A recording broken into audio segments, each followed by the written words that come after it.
Assalamualaikum warahmatullahi wabarakatuh.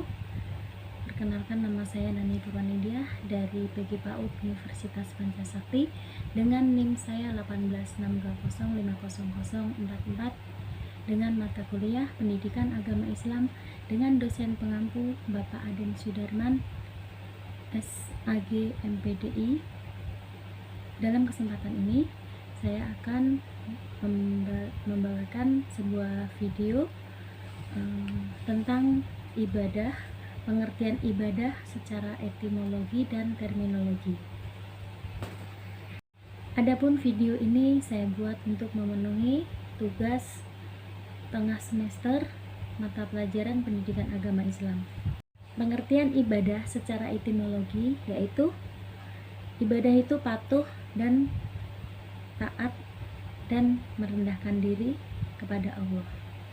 Sedang pengertian ibadah menurut terminologi, menurut ulama tauhid, ibadah itu mengesahkan dan mengagungkan Allah sepenuh hati serta menghinakan diri dan menundukkan diri dalam ibadah. Menurut ahli akhlak, ibadah yaitu ketaatan badaniyah dalam melaksanakan syariat akhlak yang berhubung dengan diri sendiri, keluarga, dan masyarakat. Sedang menurut ahli fikih, ibadah yaitu ketaatan untuk mencapai ridho dan mengharapkan pahala di akhirat. Dalam surat At-Tin ayat 4-7 dijelaskan di situ ya, sesungguhnya kami telah menciptakan manusia dalam bentuk yang sebaik-baiknya dan mengembalikan ke tempat yang serendah-rendahnya kecuali orang-orang yang beriman dan beramal soleh. Kami memberikan pahala yang tiada putus-putusnya.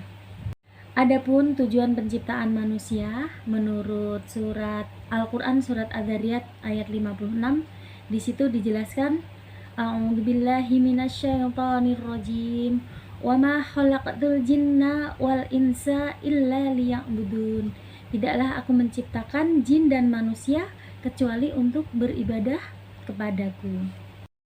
Adapun tujuan dari ibadah sendiri, yang pertama itu untuk mencapai derajat takwa. Yang kedua, menghindari perbuatan cela dan mungkar.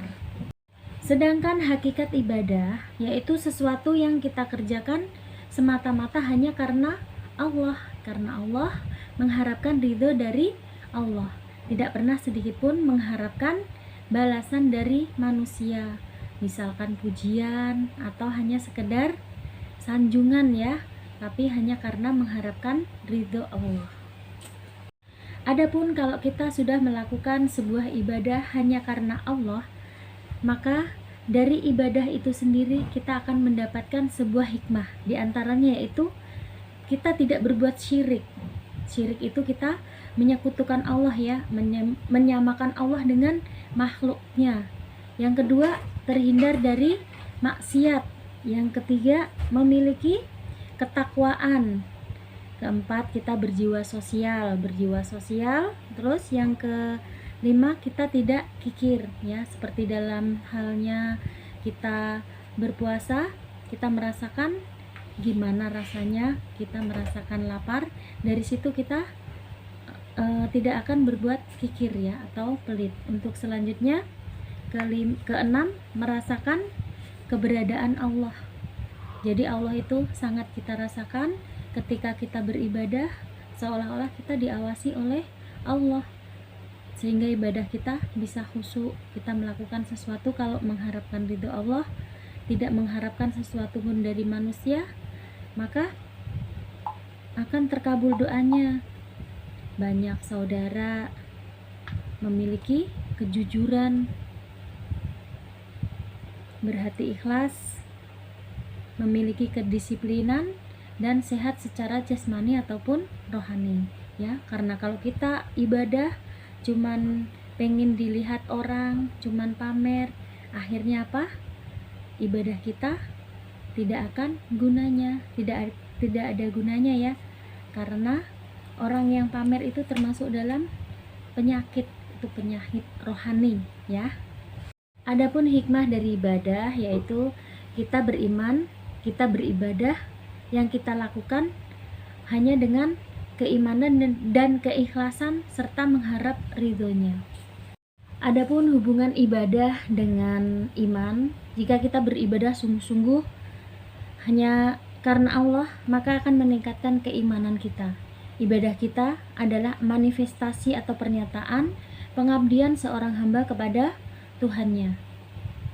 Di situ tertulis di dalam sabda Rasulullah, barang siapa yang puasa di bulan Ramadan karena iman dan ikhlas, maka akan diampuni dosa yang telah lalu. Hadis riwayat Bukhari.